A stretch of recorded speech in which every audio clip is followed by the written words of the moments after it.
Alright folks, so here is the scenario.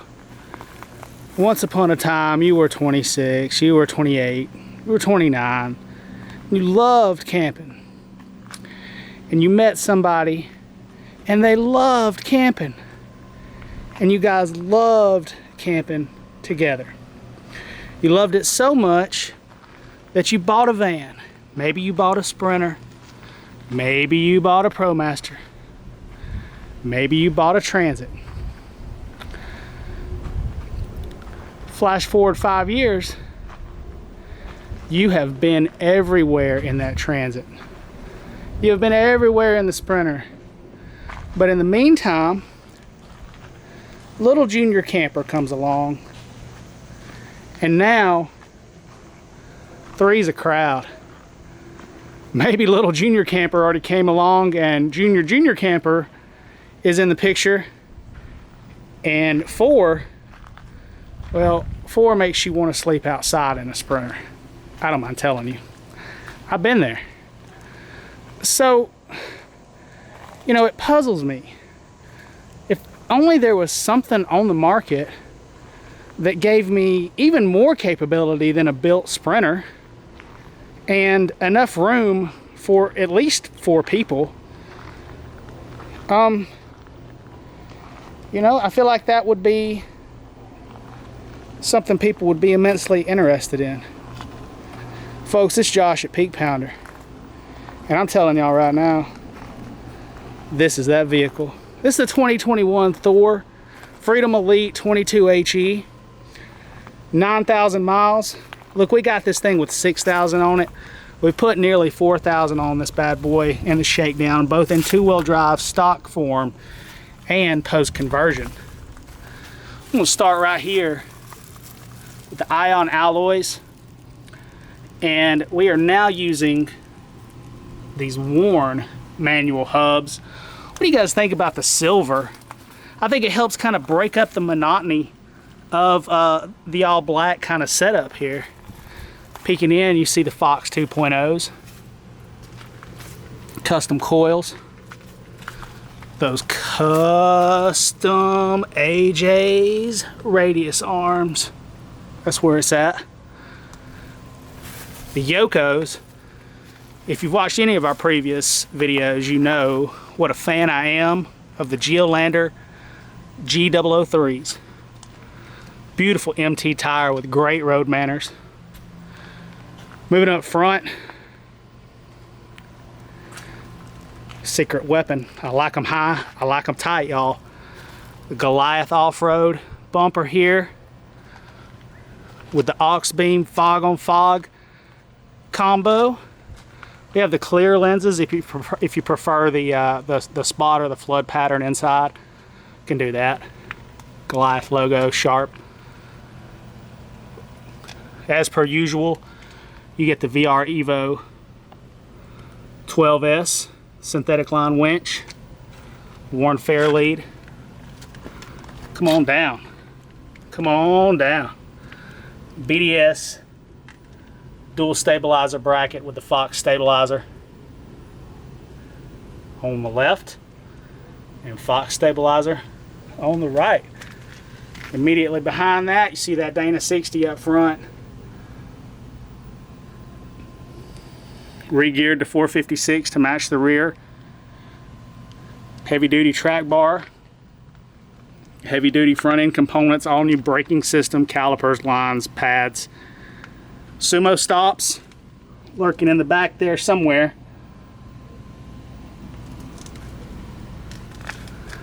Those are helpful. There you go. All right, you guys see those. Finishing it out with the all black work van grill. Give you a better shot of the coil spring and Fox combo. This is a good one, y'all. This is a good one. 9,000 miles, like I said, almost 10. Teetering on 10. It'll probably have 10 by the time you pick it up. Awning, look at that. I mean, the awning is like brand new. Really, the whole thing is just terrific, and you guys all know. You know how I get into how beautiful things are and how clean, but you just let kind of the visuals speak for themselves. All right, so let's take you around the outside of this thing real quick. We'll start over here. Propane, you know, no surprises. Just a super clean propane compartment. 20 gallon on that one. Oh, let me show you guys this. So we're doing the matching ion alloy in the rear, you know, to match the front. Now, don't get me wrong. I like the Dodge wheels we were using previously. I really do. But the cohesiveness of running a rear wheel that matches the front wheel, I think it just pulls the whole thing together. You know, so I'm really excited to keep doing these. I know that these rear wheels were kind of tough to come by for a while, but we're gonna use them while we got them. Hey, if you guys have watched our previous Thor videos, you know about the absolutely cavernous space here underneath. 2 lights here. The plastic is really clean, you know, the tray.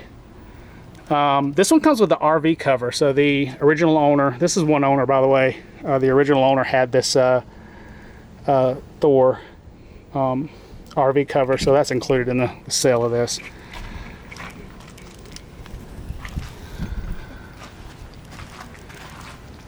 Fridge vent up here, nothing shocking there. Dual 110s, household receptacles out here as you would expect, GFCI protected.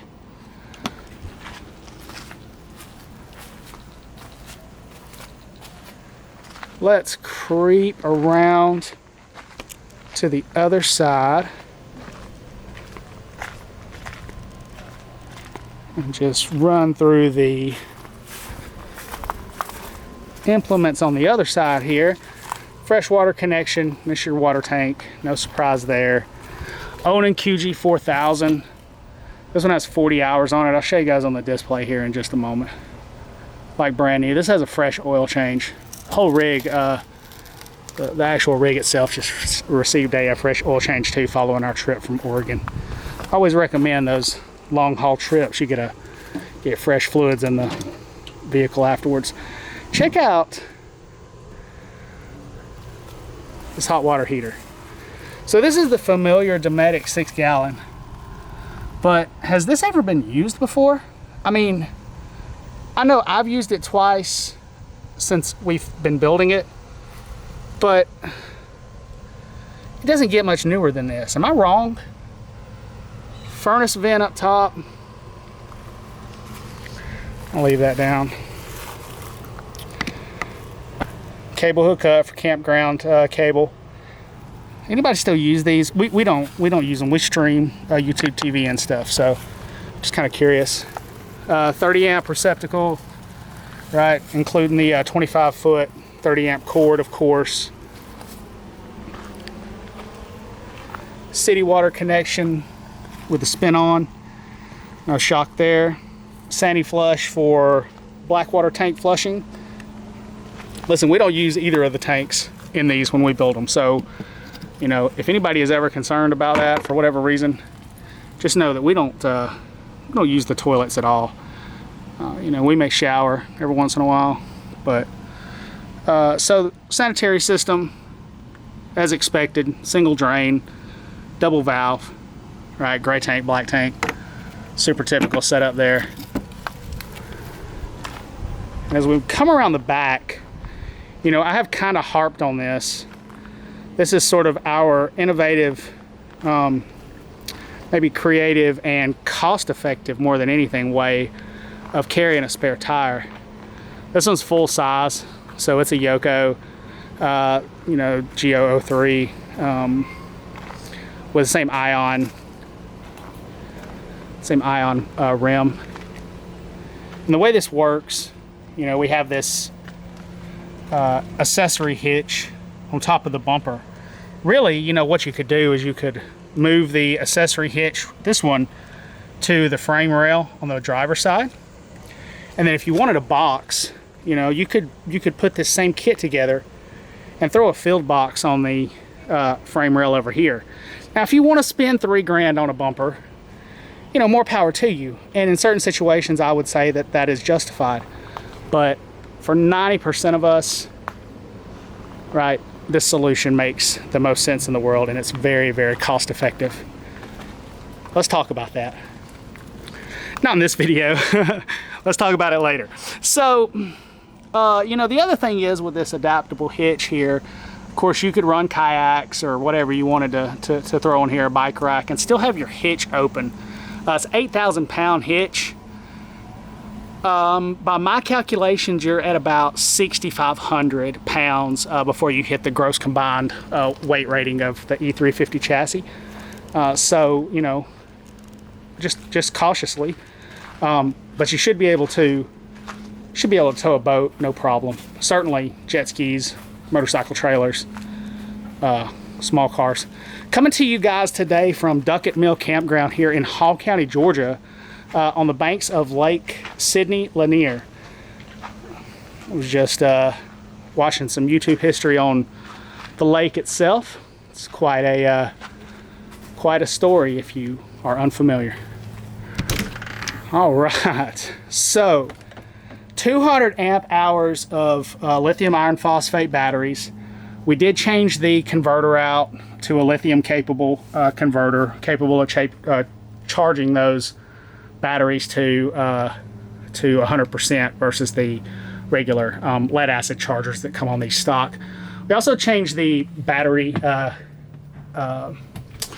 isolation manager to a lithium capable one that gives the alternator a little bit of a break, since those lithium batteries do discharge more completely than their sealed counterparts.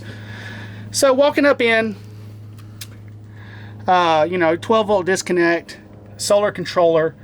Solar panels are not on this one, but the connectors are up top, and the wiring is all run. So really, it's just connecting and installing the cables, installing the panels. We can do that, by the way. Awnings, awning lights, step lights, a lot of lights in this one. 115 volt. Check this out.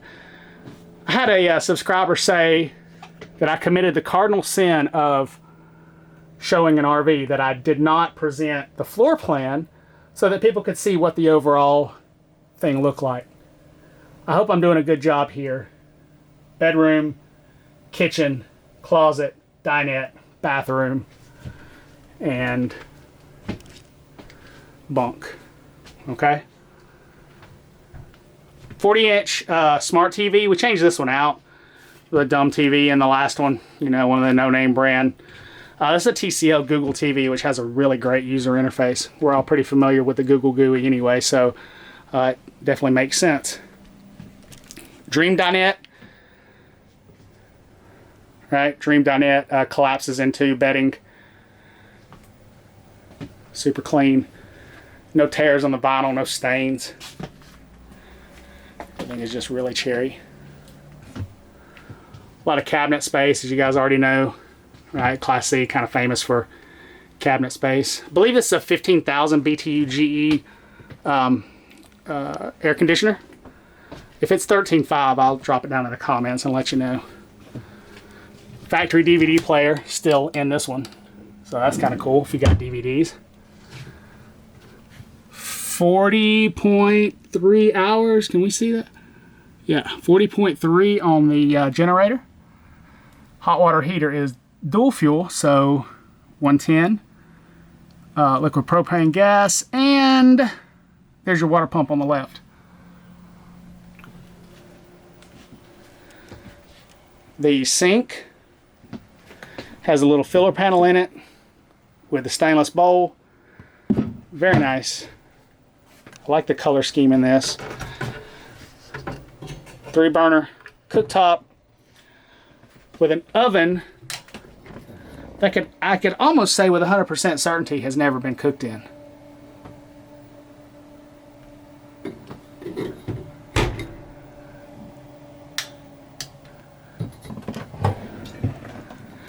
I like how they have this drawer that kind of matches the look of the oven. Right? It's cool. I used the word cohesive earlier. That's cohesive. Cohesive design, right? Microwave, I think that's 1,000 watt. Fridge is the Dometic. That's also dual fuel, so propane and 110 shore power generator. Inverter if you have it. This one does not have an inverter, which is, you know, pretty universal with Class C's, unless it's a Super C or something. Fridge, super good shape. Same for the freezer. Oh man, I got a Coke in the freezer. I didn't put that in there, but I'm gonna drink it. Okay. The boudoir. Bedroom's nice. Bedroom is spacious. No slide in this one, y'all. I mean, it's amazing what they're doing with space configurations in these small Class C's. Hey, you can see the WeBoost receiver right there. I got kind of a temporary setup that I sort of started to go into the weeds on in another video. Sorry about that. Like I said, we changed the converter out. Well, the main board anyway. We changed the battery isolation manager in an attempt to make running lithium batteries more feasible, and sure enough, we have also included 200 amp hours of lithium iron phosphate batteries, as I mentioned before. We can expand those battery banks pretty much to infinity. Let's talk about that if you have a need. Here's the bathroom. It's the last thing we're probably going to run through. I have 1% battery left on the camera, so. Shower. All the surfaces are like new, shiny new. Medicine cabinet is typical Thor with a little bit of storage inside. I guess it could be a lot of storage depending on your perspective. Storage in the vanity. China toilet.